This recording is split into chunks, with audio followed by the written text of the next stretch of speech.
Hello and welcome to the Art Class Curator podcast. I am Cindy Ingram, your host and the founder of Art Class Curator and the Curated Connections Library. We're here to talk about teaching art with purpose and inspiration, from the daily delights of creativity to the messy mishaps that come with being a teacher. Whether you're driving home from school or cleaning up your classroom for the 15th time today, take a second, take a deep breath, relax those shoulders, and let's get started. Hello, everybody. I have another super inspirational and fabulous guest for you today on the podcast. I cannot tell you how much I loved this conversation with poet, artist Glenis Redmond. I just felt after talking with her that she is just pure love and wholeheartedness. And I can't say enough of how lovely the conversation was. Glenis Redmond is an award-winning poet and teaching artist. She has been a literary community leader for 27 years.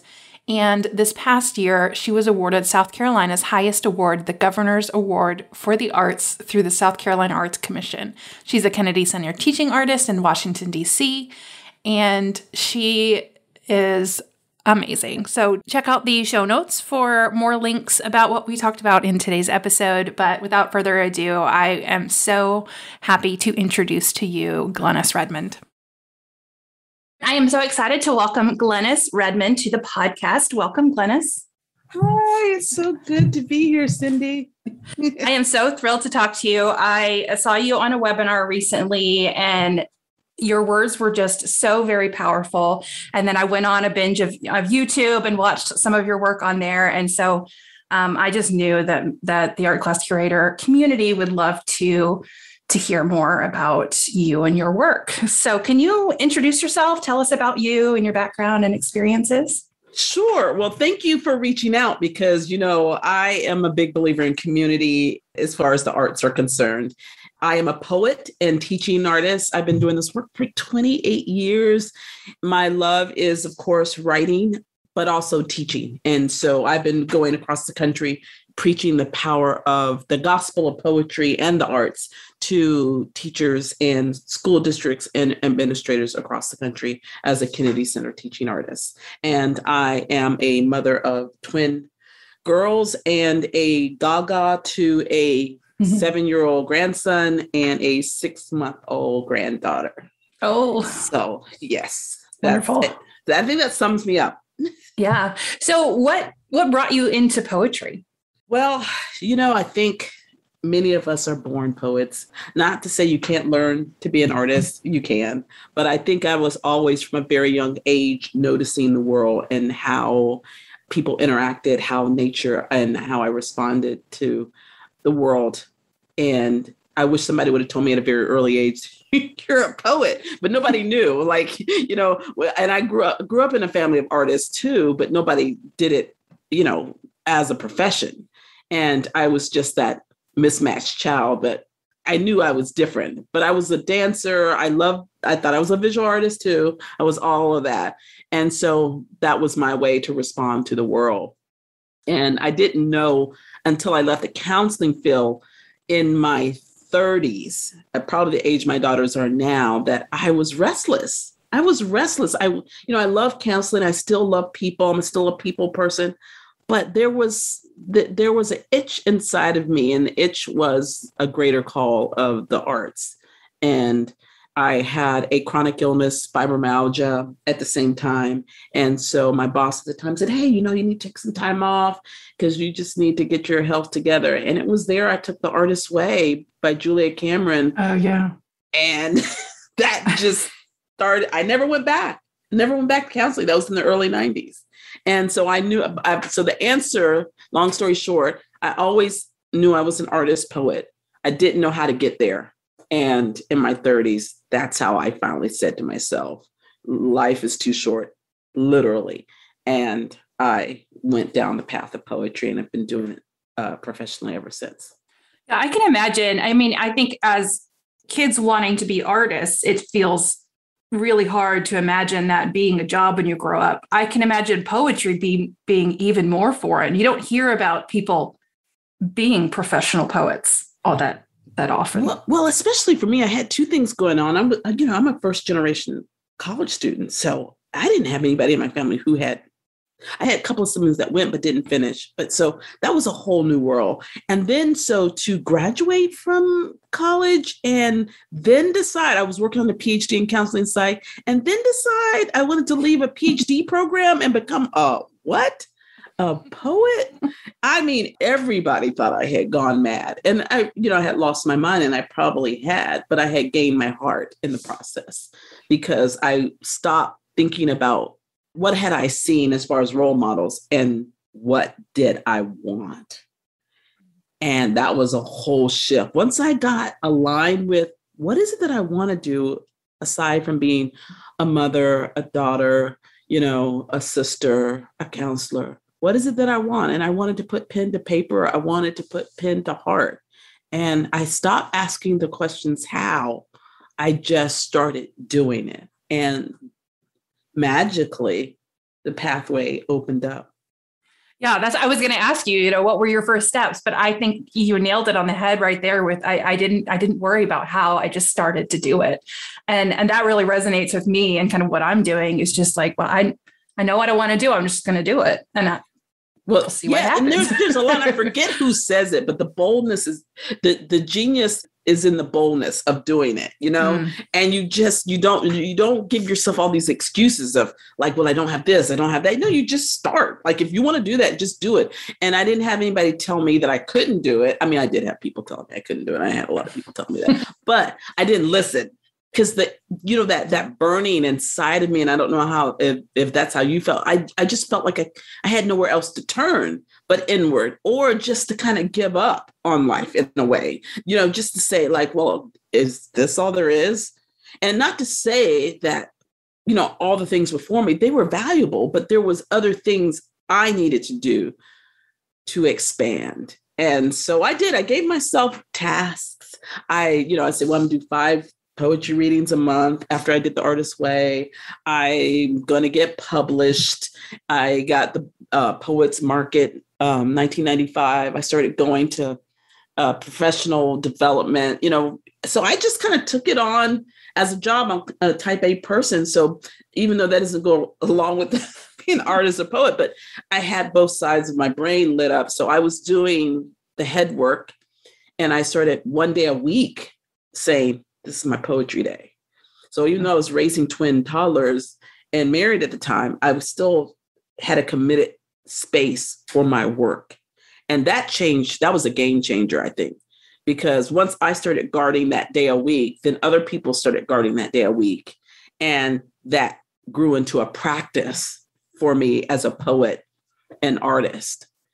And I don't think I would be where I am today had I not guarded that Thursday once a week that was dedicated solely to poetry, because that space expanded. And I think that space out in the world now, me as a teaching artist, stems from that Thursday that I guarded for myself. Yeah, that you gave that space to yourself to create and to be. And I love that. I was reading Big Magic by Elizabeth Gilbert recently. I've read it multiple times. I love that book. But yeah, she talks a lot about the discipline of writing and the discipline of being an artist, that it's not just, the words are constantly flowing, but that you have to develop these sort of very specific processes and time. And, and I like you're kind of showing that in that. I love that. Right. And I haven't read her Big Magic book, of course. Eat, Pray, Love is amazing. Yeah. And I think the other her book, what is it? The signature book? Signature of All Things. I haven't read that yet, but that's, so she's right. She's dialed in, of course. And, I think it's important to dial other people in. So once you get dialed in, you change who you are. And even in the community, I think you are a soul flame that sends up a flare and that ignites to other people. And that's one of my things as a teaching artist. When I go around the country and teach workshops, I'm not trying to make people poets. I'm trying to help them find the poetry within their lives. And some people do want to do it professionally. Some people just want to do it, and I think we all, as artists, I think what happens with artists with art, it builds in this capacity for empathy, which we need in this world. And so I find that quite beautiful and a wonderful charge for us as a community. Yeah, definitely.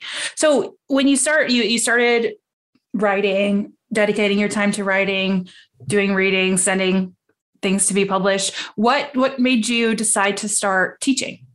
Well, so I love poetry in all aspects. So I started the first poetry slam in Greenville in the early 90s. But I also like very academic, heady page poetry. I loved it all.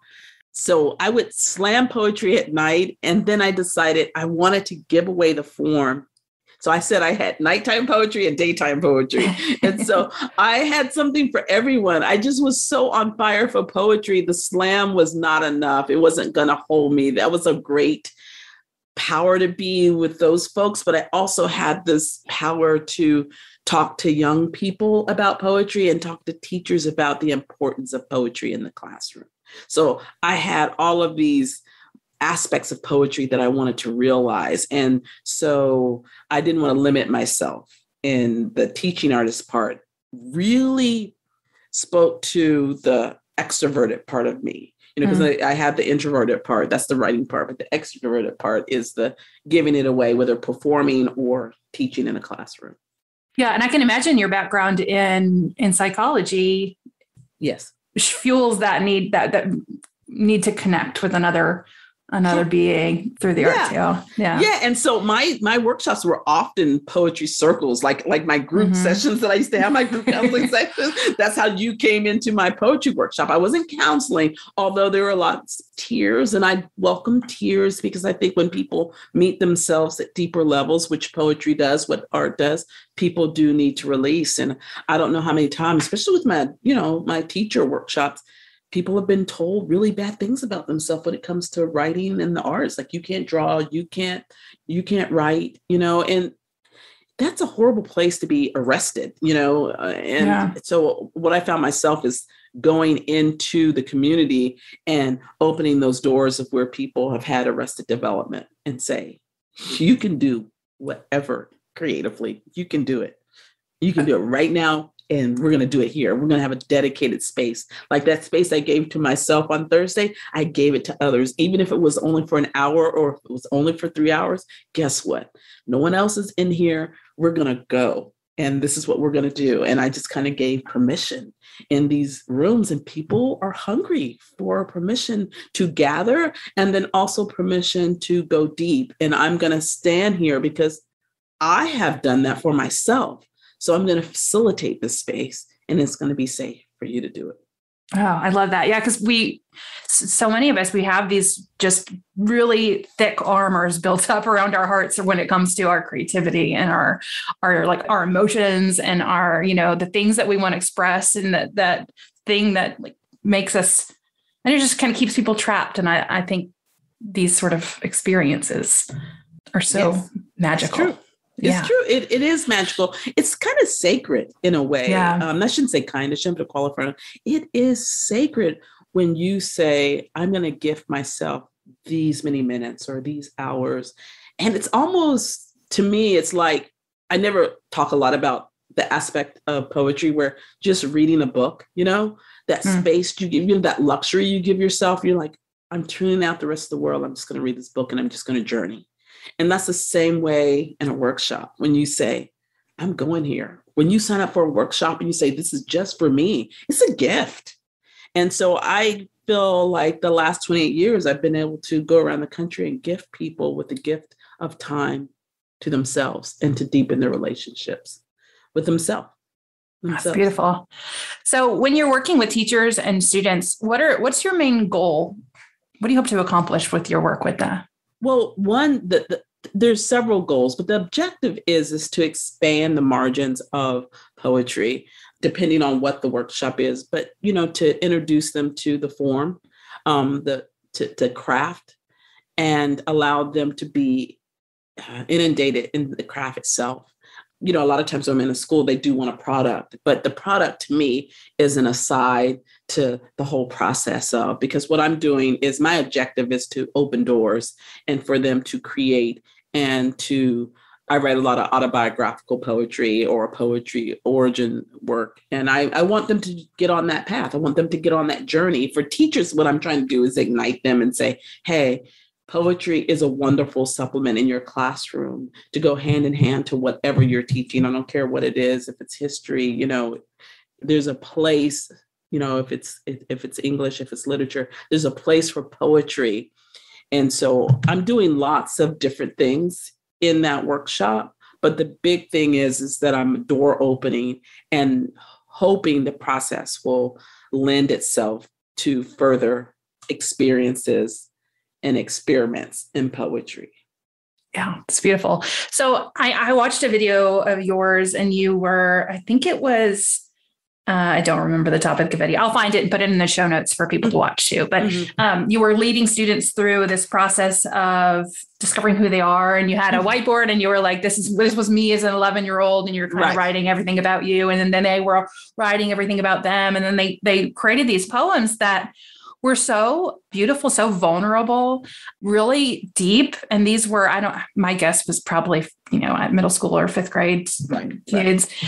And they were really going for it. And then they were sharing. So how do you, with a group of students, get them to go that deep and get them to share their vulnerability in it with the other classmates? We're a couple of things. Number one, I will say what you were looking at was the HMH self-portrait workshop, which I think is kind of great, when we're talking about the visual arts, because I think it's a great place for arts teachers to have them write their self-portrait, but also paint their self-portrait and create text. So that's what that was. What's interesting, a lot of times when I'm going into a school, I'm usually there for a week or 2 weeks. If I'm lucky, like with the State Theater, which is where I was in that video, it's 3 weeks. But I'll have like maybe 3 times with the kids. Sometimes the class period is 45 minutes. Sometimes it's an hour. That's not a lot to gain trust. So I have to go in there and do it really quickly. And what I do is I let kids know a little bit about myself. I do some poems, and then I say, "Hey, I'm talking to your head, but you're the academic self, but I'm also talking to your heart today." And so, through these poems, I want you to connect and notice. What do you connect with in these poems, and what do you notice in these poems? So I'm already engaging them in the work already.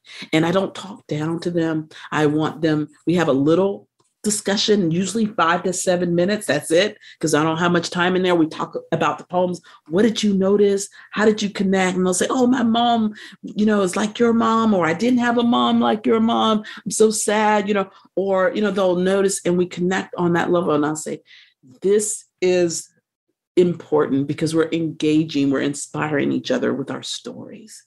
And then I will give them a craft lecture. I maybe give them 15 minutes on, okay, this is how this poem is set up. This is this form. This is what you need. So I inspire them first, and then I give them the craft information. And then I give them maybe a poem or two from students the same age as them to inspire them a little bit more. And then I tell them, we got 10, 12 minutes and we write. By that time, they are so ready for me to shut up so they can write their poem. I mean, we brainstorm, we list make, because you can't do any of that. So you can't leave that step out. You have to, once you ignite the inspiration, you have to make sure there's a place for it to go. So I give them it's very methodical. It's very scaffold, but it's like lightning happening, and then they're ready. Like, leave me alone. Why don't you be quiet so I can write my poem? So we never get into the place of, oh, I don't have anything to write about. Like, we have already unearthed. We're doing this archaeological dig. Sorry, I'm mixing my metaphors, but we have this archaeological dig that we found. Now you go and find your nuggets and put it on the paper. I love that. Yeah. Cause it's just like creating a thumbnail sketch or something for your artwork. You need to have a place to start. Just hand them a piece of paper and be like, write a poem. And you're like, no, never, never will I do that. Like, I'm going to lead you. We'll do activities that lead. I let them have conversations with each other. We have broader conversations in the classroom. And then really what I think art is you having a conversation with yourself. And if I've done my job right, I've given them skills and tools to have a conversation on the page with themselves. They can reflect deeply and they can write it out. And we can edit later, but what the jewels are in the just putting it out there. So that's where I go in a workshop. And people say, you only give them 12 minutes? Yeah, because that's, so the pre-writing is going to be 40 minutes.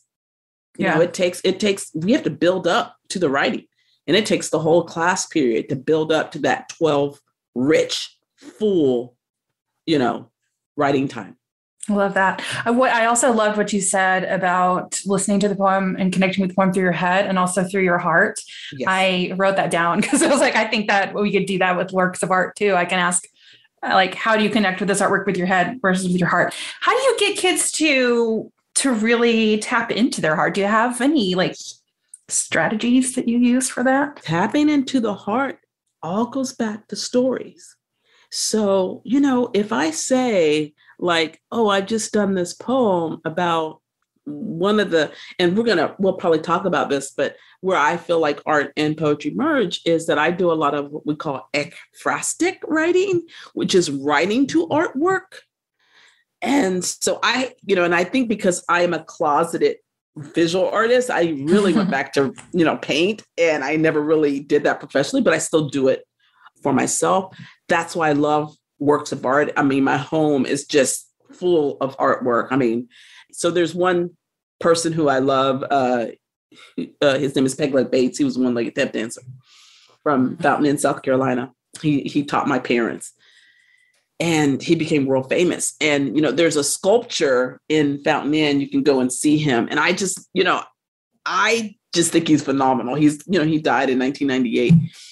His story is amazing for so many reasons.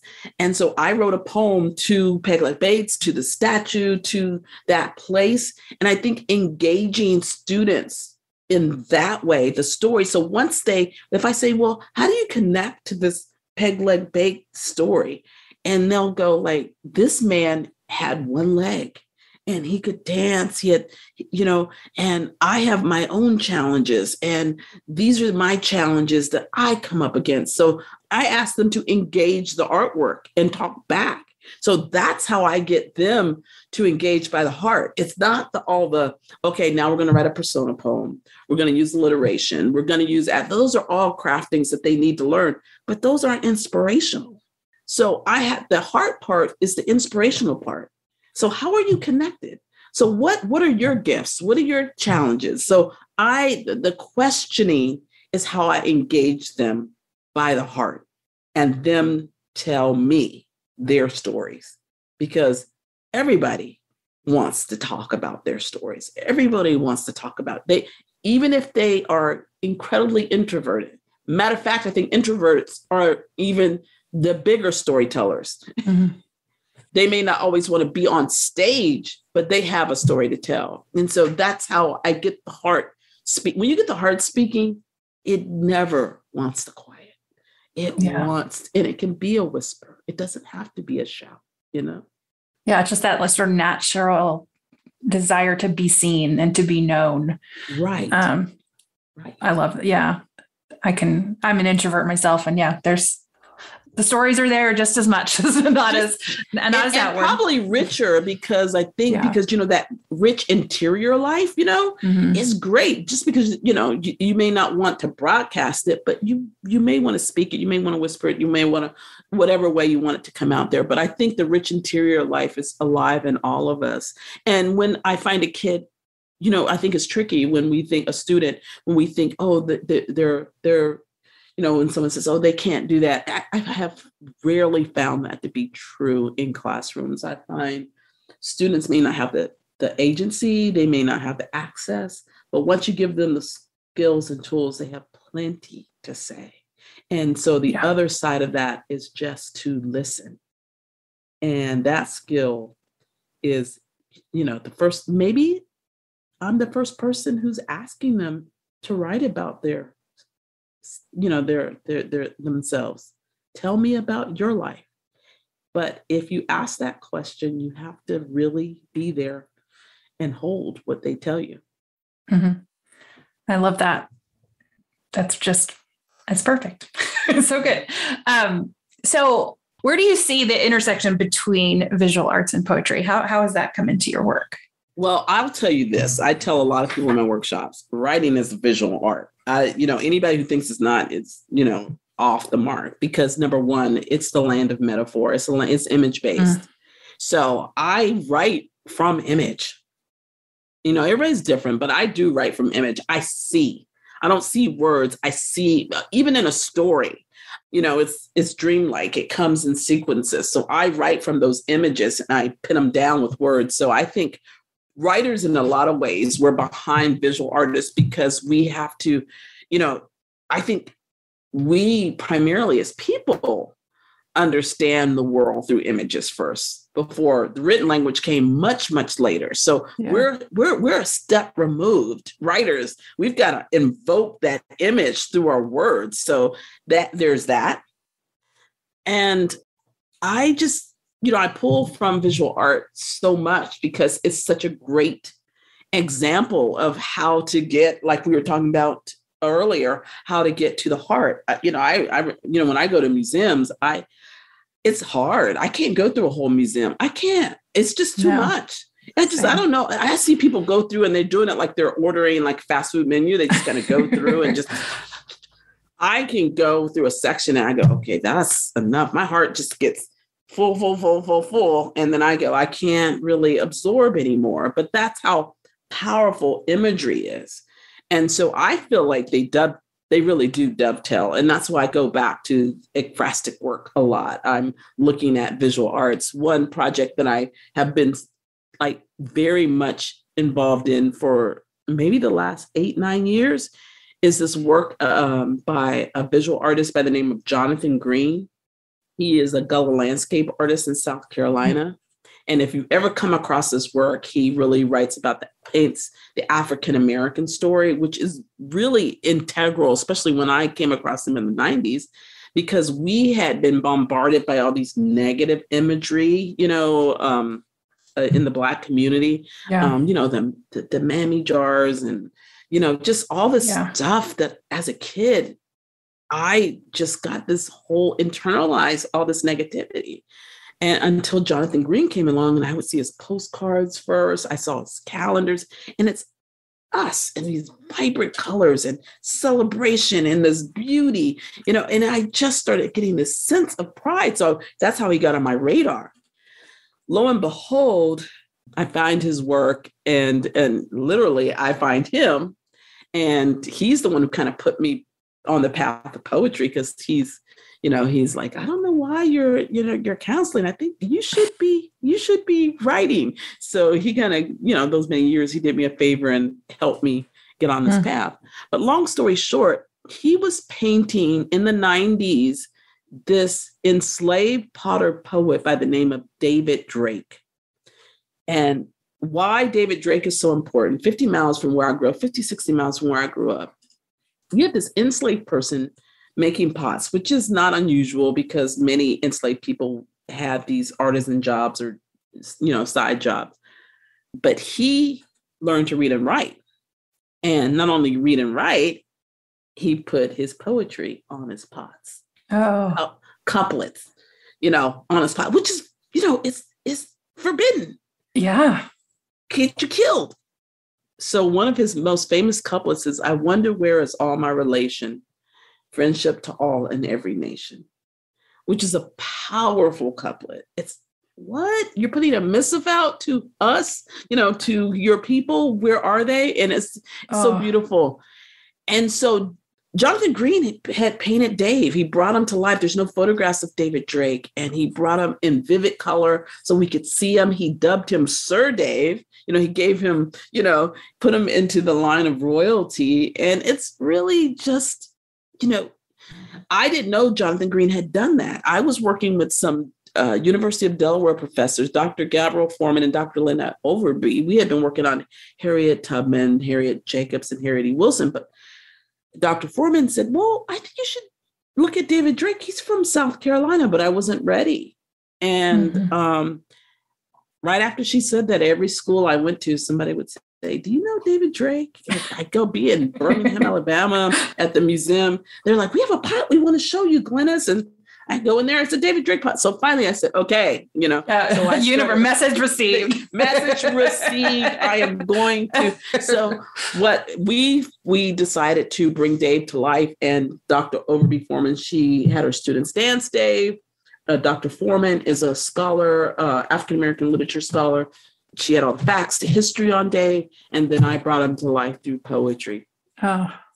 And so we have a book coming out, University of Georgia Press, called Praise Songs for David Drake, artwork of Jonathan Green and poetry of Glenis Redmond. So it's an 8-year long process, but any art teachers that's interested in Jonathan Green's work will love it. It will be a wonderful teaching tool because it's interviews, Jonathan Green, essays, the collaboration, and then the artwork itself, and me writing to the artwork. So that's another bridge of, to me, poetry and visual art. It's just this wonderful conversation of the artists talking to each other in a sense, visual artist, poet, but also how the work itself talks to each other. And I think that's a palpable tool to teach students as well, how to look deeper, how to notice deeply. So I think this work will amplify because there's so many hands that's lifting it. It's not just my voice, it's not just Jonathan Green's eye. It's so many voices coming, looking at work and how community works as well in art. I love that. When is the book coming out? It comes out in 2022. Okay, cool. We'll keep an eye out for it. Yeah. So the book is slated to come out. I shouldn't say spring 2022. I think the book will be coming out in the fall of 2022. So awesome. Yes, I'm excited. We're all excited because it's been a labor of love. We all have work that we do, aside from that work that we get paid for. This was all a labor of love because of, the love of David Drake and what Jonathan Green had done with art. So I think that's another testament that art comes before in a way, and then poetry can enter in and connect. And I've seen so many ways where I think art and poetry hold hands. Another thing that I do a lot is teach praise poetry, which is another autobiographical art form for students to talk about who they are and honor themselves. And so when I was here, I went into a visual arts class with the teacher at one of the high schools here, Travelers Rest, and the art teacher had me teach the praise poem workshop. And so her students wrote praise poems, but from their praise poems, they had to take the text and create their self-portrait, their praise self-portrait, which was really powerful and lovely. It was just, how do you see, because I think poetry is seen one way, the visual art is seen in another way, but when you merge the two. Yeah. You're seeing multiple sides of a person, inside and out. Exactly. The internal landscape and the external landscape, which is all the worlds to me, the worlds coming together. I love that. So I can kind of make guesses on what a praise poem might be. Can you kind of describe that a little bit more? Sure. So when you say praise, it can be weighted for people because they're like, oh, I think church related. Well, it's really, praise poetry harkens back to, let me back up and say most indigenous cultures have praise poetry. And what it is especially pre-literate societies where you carry the lineage through song, you carry the lineage through storytellers. So a praise poem would be a way of announcing yourself to your people. And so I believe in that form. I think we need more of this kind of ritualistic ritual in our society. So this is me when I come in and I say, you're going to write your praise poem. It's not saying you're going to do this braggadocious thing. What you're going to do is connect, because praise in a lot of West African languages is linked to the word tendon. And so it's not praise up here, it's praise in connection. What makes the connection between, nature, yourself, and others? So that's what a praise poem is. And you do it through your height, the color of your skin, the color of your personality. Again, you have the outside and the inside world, an animal, how you walk in the world, what you would like to be, your profession and all of that. And so you do that metaphorically. You talk about yourself metaphorically. And it's just a beautiful, when I come in, I didn't know that about that student. I didn't know that that's what they thought. I didn't know. But when you give them the skills and tools to reflect on themselves, they come back with some really powerful, beautiful praise connections. And I've been teaching praise poetry for almost 18, 19 years. It never gets old. Yeah. It's beautiful when we read. I mean, and I've taught it to kindergartners to senior citizens, so I just love to hear people make connections in their life. So I just want to go write one. Like, that's what I'm doing next. But I love that because, it's one of the big like social emotional learning standards is like really understanding yourself and your strengths. And I think so many of us are taught to tone it down. You're being too much, you're being too braggy, you're being too proud. Pride is like an emotion that is almost shamed when it is. You should be happy. Like that's right. Being prideful or being proud of yourself is so fulfilling. Well, it's building agency. I love that. It's building agency. What you're saying, who knew I was doing social emotional learning? I mean, I did. I was a counselor. So I knew that I'm building a foundation for social emotional learning. Because the more you reflect, how do you think you get to be who you are and understand? Do you know, I don't know if you've had this experience with yourself, like, you see yourself as a student and when you were a child and what it took for you to get. And, when you look back and you do this hindsight and you go, oh my goodness. This, and this was in operation, but I had no clue. Right. And so that's maturity. And that's, you gain insight. Well, to me, what poetry does, it speeds that process up because you are giving young people, you're giving teachers, you're giving them the tool to do that. It's set in the form, especially in praise poetry, is to lift up out of their life, gain hindsight, foresight, and be present at the same time.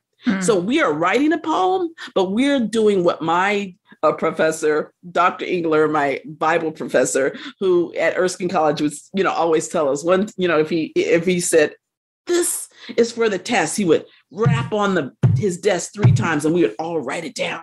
Okay, this is for the test, this is the test. And then if he hit the desk once, he would say, this is for life. Oh. And at the time, I didn't realize what that was happening. But, I got used to the 3 times scurry. Then I got used to the, oh, my goodness, this is a life lesson. And that, to me, is what is embedded in praise poetry, in the arts, these skills and tools that are for life, that build a way of seeing and a platform on which to stand, to advocate for yourself. So it's not bragging. Praise is not bragging. It's making the connections in your own life that, oh, wow. And you might see some things that are uncomfortable too, but you also start ownership, a very accountability at a young age. And it's a great tool. Yeah. Oh, I think I went to a painting retreat last week, and at the beginning of every day we did this sort of circle, and she had us do this one activity where we were in the circle and then one person at a time would go to the middle and we would say like, my name is Cindy and I am, or I'm Cindy and I am blank, or I am here to blank, we just had to say something. And then everybody in the group would say, you're Cindy and you're an artist. Like I said, I'm Cindy, I'm an artist. They say, you're Cindy and you're an artist. And then everybody would make eye contact with you. And I think that's what I think we were doing praise poetry, because it was like, It was so powerful to just stand there and like say something that you know to be true and want to be true and to hear it reflected back by everybody in the group. Yes, it's affirmational. It is affirmation. You're being affirmed. Number one, you're being affirmed by yourself because you have admitted, you've gone and looked and said, I'm claiming this. And then what your workshop, your facilitator leader had it echo back to you, which is really a powerful stance. And that's how I feel about the reading of praise poems. There's the writing of it, which is the claiming of it. And then the reading of it is where you're meeting the community and they're listening to what you have affirmed. And that's why it's, I don't like to put spiritual on anything, especially when it's coming to school, but there is something powerful and palpable that is happening. It's more than just the standards. Yes, we are meeting the standards, but we are doing something even beyond that. It's the Dr. Engler for life. We are doing the 1, 2, 3 and the 1 at the same time. We're getting it all. Yes. We're so lucky to be in this work. I just, that's so amazing. Like to just imagine the impact on all of these kids and students. So I think that was actually a super beautiful way to wrap up our conversation. But I do want to ask you just a few more follow-up questions. One is, how can listeners connect with you online? You can connect with me online. It's my website, which is glenisredmond.com. And I do newsletters periodically. The other place, if you want to follow my journey, is Instagram. And you can find me pictorially there. And that will not be solely poetry. That's grandkids and all of the like when I'm allowed to post. But my Instagram handle is Glenis Making Poetry Rain, REIGN. And you can find me, yes, because my student said, so good. Ms. Redmond, you gotta be cooler than that. Because I think Glenis Redmond. So I said, okay, I'm gonna make rain. I'm gonna make it rain, not rain, but rain. And so you can find me on Twitter, but I don't really quite know what I'm doing on Twitter. So you can find me there, but I'm kind of not there. And then I have a Facebook page that's great. Glenis Redmond. So those are. We'll link to all of that in our show notes as well. And then my one final question that I like to ask everybody, and I think you might have already answered it, and that is, which artwork changed your life? It has to be, Jonathan Green. It has, but it was before the David Drake. I was asked a community. We decided to buy a Jonathan Green painting back in the 90s. And I was a mother of twins and not have much money. So what I was able to offer was like $50, but I thought it was a huge amount, but I'm so glad that I did. And you can, my name is on the plaque, for the christening. It's a beautiful scene. But what that did for me, because of what Jonathan Green had done for us as Black people, but also for South Carolinians, it allowed me to be place-based. Because I talk to students a lot and I'll say, what do you feel about the city or the town you live in? They all think wherever they live is boring. Like they want to get out. Yeah. I talk to kids in New York who say the same thing. Like, are you kidding? Like there's so much going on here. Like what? But it's all about the eyes, right? It's all about the mind's eye of what you really see, because every place we live is rich. And what Jonathan Green was telling me with that painting is to see beauty. You can see struggle, but to fine tune and get closer, find that gaze. And so I would have to put it, The Christening by Jonathan Green, and you can Google it and find it, that it was another doorway for me to discover myself as a poet and a teaching artist, and to move out in the world, to always make room to connect and notice the surroundings. And we are more than what we think we are, ourselves, and then who we are engaging every day. And so I'm still living that life lesson from the visual artist to see deeply. And love it. Yeah. Okay. Well, we'll share some of his work on our website too. We'll link to that image so that everybody can check it out. I was Googling it while you were talking so I could kind of get a taste of it. And You're good. I love it. All right. Well, thank you so much for joining me on the podcast today. It was such a pleasure. Well, it's my pleasure to talk to you. Thank you so much, Cindy. And thanks for all you do. And hello to all the educators out there. I hope you connect. It'd be great to connect with you on some level. Wonderful.